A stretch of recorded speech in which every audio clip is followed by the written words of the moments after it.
Hapunan by Gicon. Kain na.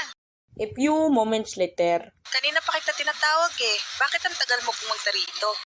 pinapanood ko lang po si Lance. Tara, kain na tayo.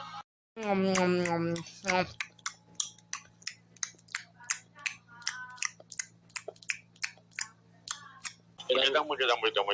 Magandang gabi mga kababayan at nagbabalik na naman ang Radyo 819 DZAR. Mag-iingat po tayo mga kababayan dahil madami na ang namamatay ngayon dahil sa pay to kill. Nangyayari lang daw ang insidente sa gabi kaya pinag-iingat po ang lahat.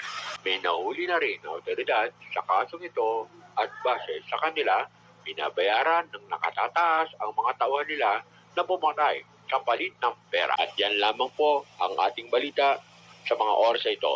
Salamat po. Ingat tayo. Huwag na munang lumabas ng bahay. Opo. Oy, narinig mo na ba yung balita? Oo. Maglang kayo ng pinto. Okay. Lance? Ha? Balot? Balot, balot? Balot, balot, balot. Pabili nga po ng isang balot at isang chicharon. Ito po. Ano nga pala ginagawa mo dito? Nagbebenta. Bakit? Sige na, alis na ako. Okay. Balot? Bili nga ng, Nang ano?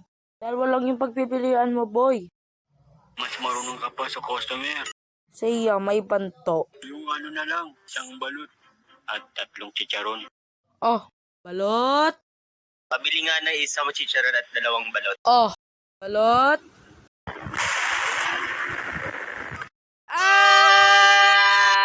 Lola naman. Oh, uwi na tayo. Nakulak ang gate. Ayun ang susi. Ako na lang ang magbubukas. Masyado kang pakialamero. Sa susunod na gagawin mo po ulit to, hindi ka na makakapasok dito. Sorry po.